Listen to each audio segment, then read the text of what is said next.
Welcome to Love X Revenge, a channel where fate collides with courage, where humiliation turns into triumph, and where love, betrayal, and justice intertwine in stories inspired by real emotions and hard-earned victories.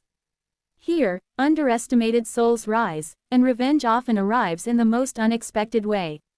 They laughed the moment she wiped her hands on the oil-stained rag and leaned over the open hood. "You'll never fix that," one of the men snorted. "This isn't a sewing machine." The garage echoed with laughter. Not cruel, not even loud, the kind that's worse, casual and confident, as if the outcome was already decided. Elena Carter didn't look up. She had heard worse, much worse. The engine in front of her was a vintage V8 from a rare muscle car, its owner pacing nervously behind the line of men who had already taken turns shaking their heads. 3 mechanics. All men. All experienced. All defeated. The car had been towed and after dying dramatically on the highway, smoke pouring from under the hood like a final insult. It was supposed to be simple.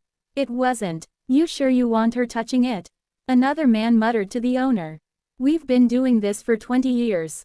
Elena finally straightened up. She was in her early 30s, hair pulled into a messy bun, grease on her cheek, eyes sharp and calm.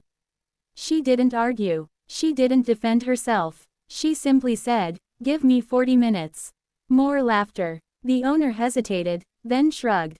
At this point, why not? Elena nodded once and went back to work. She hadn't always been here, in a half-abandoned garage on the edge of town, fighting for scraps of respect. Once, she'd been the top student in her automotive engineering program. Once, professors had praised her precision, her intuition, her almost eerie ability to hear what engines couldn't say out loud. But the real world didn't care about grades. At her first job interview, the manager smiled politely and asked if she'd be more comfortable at the front desk. At the second, they told her customers wouldn't trust a woman with their cars. At the third, they hired her, and paid her less than the intern she trained. She quit that job the day her boss took credit for her work on a complex transmission rebuild. That was when she stopped asking for permission. Now, as the men behind her whispered bets and jokes, Elena listened. She closed her eyes for a second and turned the key, letting the starter whine just long enough to hear the pattern. She checked the fuel line again, then the timing. Her fingers moved with confidence, not rushing, not hesitating. 40 minutes passed. Then 50. The laughter faded into silence, replaced by curiosity and irritation. She stuck. Someone scoffed, but there was less certainty now. Elena climbed out from under the hood, wiped her hands, and motioned to the owner. "Try it now." He slid into the driver's seat, skeptical but hopeful. The men leaned in despite themselves. The key turned. For half a second, nothing happened. Then the engine roared to life. Not a cough, not a struggle, a deep, powerful growl that vibrated through the concrete floor and straight into their chests. Silence crashed over the garage. The owner's eyes went wide. That's perfect." Elena allowed herself a small smile. One of the men frowned. "What did you do?" She shrugged. Listened. They didn't laugh anymore. Word spread faster than she expected. At first, it was just old cars, classics no one else wanted to touch. Then performance engines. Then desperate cases, vehicles written off by other shops. Each success added another layer to her reputation. Still, respect came slowly. The same men who had laughed at her now watched her work with narrowed eyes. Some tried to be friendly. Others stayed bitter. One, in particular, couldn't stand it. Mark Dalton had been the unofficial king of the garage scene in town for years. Loud, confident, charming, and deeply threatened. He had once told Elena, straight to her face, that women didn't have the instincts for real mechanics. When his biggest clients started bringing cars to Elena instead, Mark snapped. He told people she cheated. That she had help. That she was just a gimmick. Elena ignored him. Until one night, her garage was vandalized. Tools stolen. A car she was restoring deliberately damaged beyond easy repair. The police shrugged. No cameras. No witnesses. Mark smirked when she passed him on the street the next day.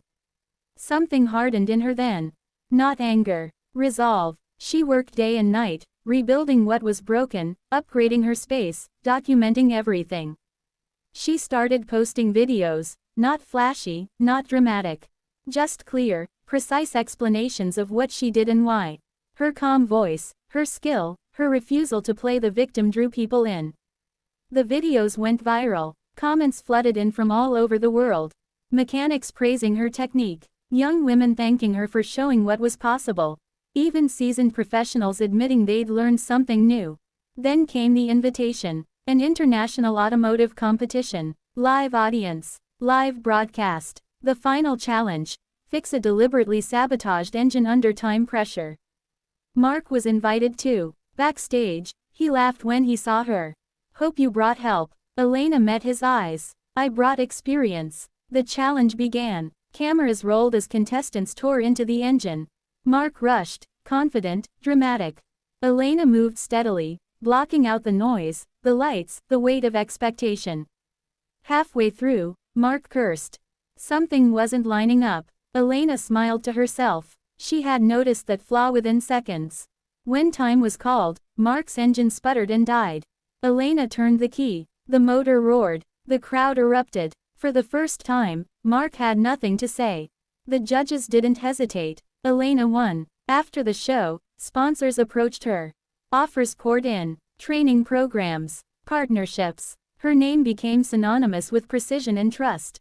Weeks later, Mark came to her garage. His shoulders were slumped, his voice quiet. I was wrong, he said. About you. About everything. Elena considered him for a long moment.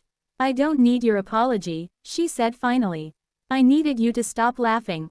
He nodded, shame written all over his face, and left. That night, Elena stayed late, alone with the soft ticking of cooling engines. She thought about the girl she'd been, doubted, dismissed, underestimated. She thought about revenge, not the loud, destructive kind, but the kind that builds something so undeniable it leaves no room for mockery. The kind that roars to life when everyone else says it never will.